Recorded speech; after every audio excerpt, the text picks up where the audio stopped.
शैक्षिक मूल्यांकन class number 5 में वैधता के प्रकार पर आज हमारी चर्चा करेगी। मैं Jitendra Singh JS education online channel के माध्यम से फिर से आया हूं। एक बार आपके साथ डिस्कस करेंगे वैधता के प्रकार यानी टाइप्स ऑफ वैलिडिटी। शुरू करते हैं अपनी क्लास।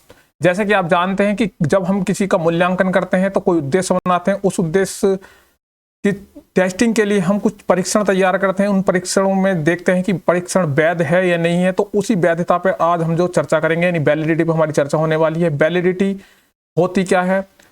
कोई टेस्ट या परीक्षण जिसके उद्देश्य के लिए बना है वह उसे पूरा कर रहा है या नहीं कर रहा है, ये चीज जो है वैधता पर निर्भर करती है। यदि कोई परीक्षण जिस उद्देश्य के लिए बना है उन उद्देश्यों की पूर्ति करता है तो वो परीक्षण वैध होता है यानी वैलिड होता है। जैसे कि मान लीजिए हमने किसी बच्चे के गणित के योग्यता को चेक करने के लिए कोई परीक्षण तैयार किया और वो परीक्षण जो है बच्चे की गणित की योग्यताओं को हमें बता रहा है कि बच्चे से गणित आता है या नहीं आता है, तो वो परीक्षण वैध होगा। यदि उस गणित के परीक्षण में, उस गणित के टेस्ट में हम इंग्लिश के क्वेश्चन रख दें में, तो इंग्लिश के क्वेश्चन रखने से क्या होगा कि बच्चे की जो हम मैथ की जो योग्यता हम चेक करना चाह रहे थे वो योग्यता हम चेक नहीं कर पाएंगे, तो वो जो है वैध नहीं होगा। तो वैध परीक्षण वही होता है जिसमें जो हमने उद्देश्य बनाए और उन उद्देश्यों की हमें जो है पूर्ति हो रही है, तो वो परीक्षण क्या होगा? वैध होगा। अब वैधता के दो प्रकार होते हैं। नंबर एक आपका होता है आंतरिक वैधता और दूसरा होता है आपका बाह्य वैधता। आंतरिक वैधता को इंटरनल वैलिडिटी इंग्लिश में बोलते हैं और इंग्लिश में बाह्य वैधता को बोलते हैं एक्सटर्नल वैलिडिटी। तो सबसे पहले हम आंतरिक वैधता पे चर्चा करेंगे। आंतरिक वैधता में नंबर एक जो पहला भाग है आपका वो है आपका संक्रियात्मक वैधता। संक्रियात्मक वैधता को इंग्लिश में बोलते हैं हम ऑपरेशनल वैलिडिटी। किसी परीक्षण में जब परीक्षणकर्ता यानी कि अध्यापक परीक्षण के आंतरिक पदों का विश्लेषण करता है और वह देखता है कि आंतरिक पद उसके उद्देश्यों की पूर्ति कर रहे हैं या नहीं कर रहे हैं, तो यही जो चीज है ये संक्रियात्मक वैधता कहलाती है यानी ऑपरेशनल वैलिडिटी कहलाती है। ऑपरेशनल वैलिडिटी में क्या होता है? मान लीजिए हमने किसी बच्चे को का मैथ चेक करना है और मैथ में जो है हमने जो है उसके जो है गुणा भाग को देखना है, बच्चे से गुणा भाग आती है नहीं आती है।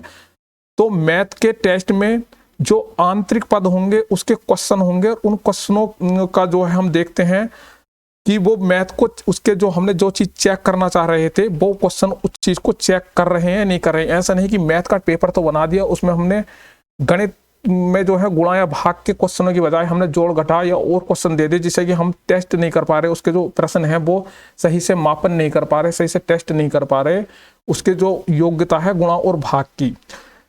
तो जो संक्रियात्मक वैधता होती है तो उसमें क्या होता है, जो प्रश्न पत्र के आंतरिक पद हुए यानी जो क्वेश्चन हुए उसके, तो उसके जो आंतरिक पद है जो उसके क्वेश्चन है तो उसके उद्देश्यों की कितनी पूर्ति कर रहे हैं, ये चीज क्या हुई? संक्रियात्मक वैधता हुई। इसके बाद आपका आता है नंबर 2 रूप वैधता। रूप वैधता को अंकित वैधता भी बोलते हैं, अंकित वैधता। इसके अलावा ऐसे इंग्लिश में बोलते हैं हम फेस वैलिडिटी। अब फेस वैलिडिटी क्या होती है?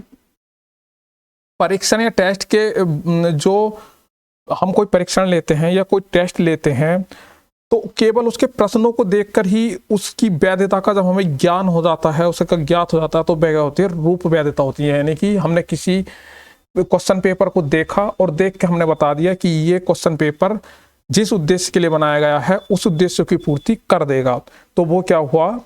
फेस वैलिडिटी हुई यानी कि रूप वैधता हुई। जिस पेपर को देखते के साथ ही हमने बता दिया कि ये जो है हमारे उद्देश्य को फुलफिल कर रहा है। जैसे अंग्रेजी का परीक्षण पत्र बनाया हमने यानी इंग्लिश का कोई टेस्ट बनाया, तो उसमें क्या किया कि उसके जो प्रश्न हैं उन प्रश्न पत्र के जो प्रश्न हैं उनको देखकर ही हमने पता लगा लिया कि यह अंग्रेजी की जो योग्यता हम चेक करना चाह रहे हैं उस योग्यता को चेक कर लेगा, तो वो क्या हुई? हमारी रूप वैधता हुई। यानी कि जिस चीज को हम देखते ही बता दें कि ये जो है इस काम को कर सकता है। इसके बाद आता है आपका विषयगत वैधता।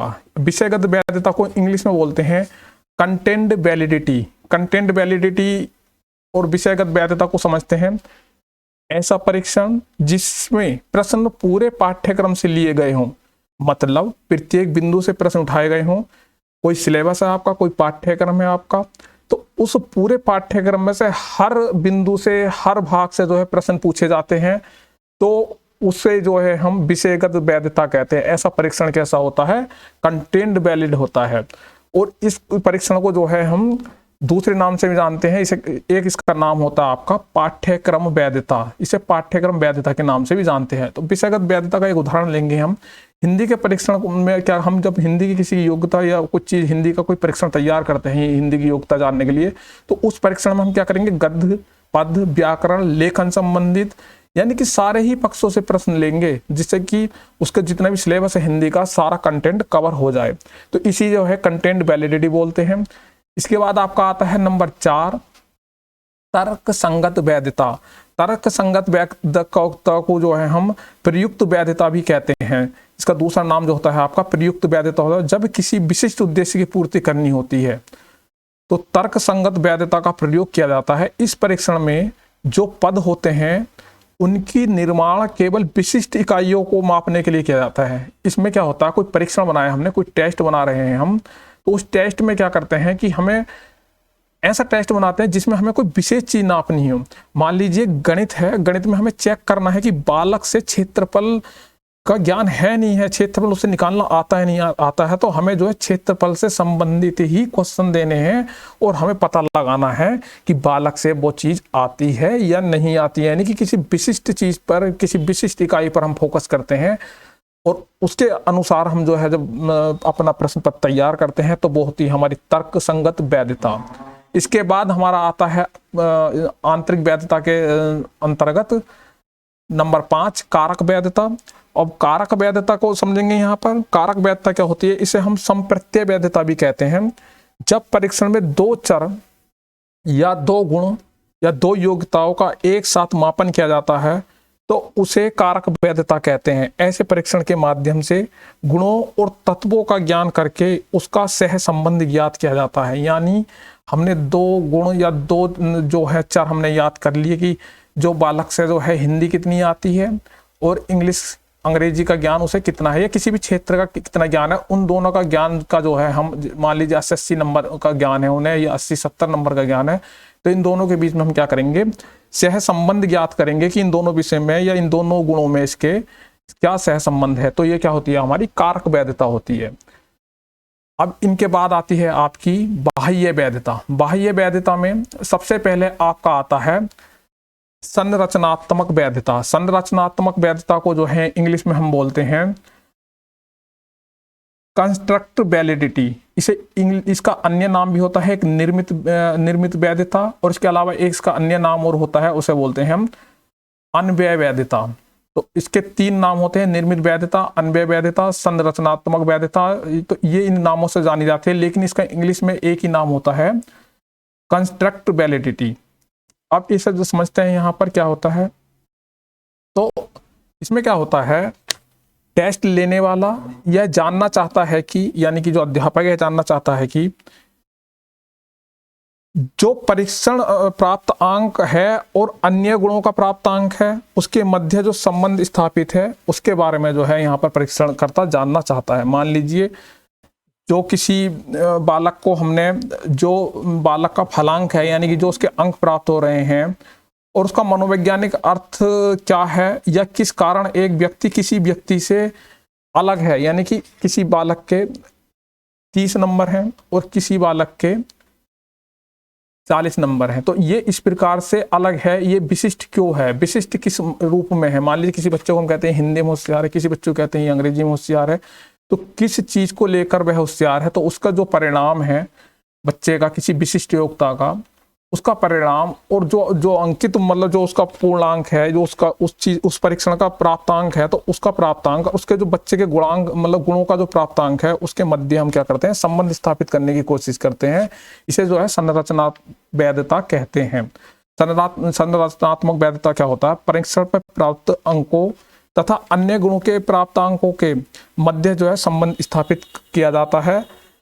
जैसे कुछ बालकों के दौड़ने का परीक्षण किया गया, कोई बालक तेज दौड़ा, कोई बालक कम दौड़ा, तो जो तेज बालक दौड़ा तो वो किस प्रकार से अन्य बालकों से अलग है, तो इस चीज का जो है हम यहाँ पर पता लगाने की कोशिश करते हैं। तो ऐसा टेस्ट जो है संरचनात्मक वैलिडिटी का होता है, यानी कंस्ट्रक्ट वैलिडिटी उसे बोलते हैं।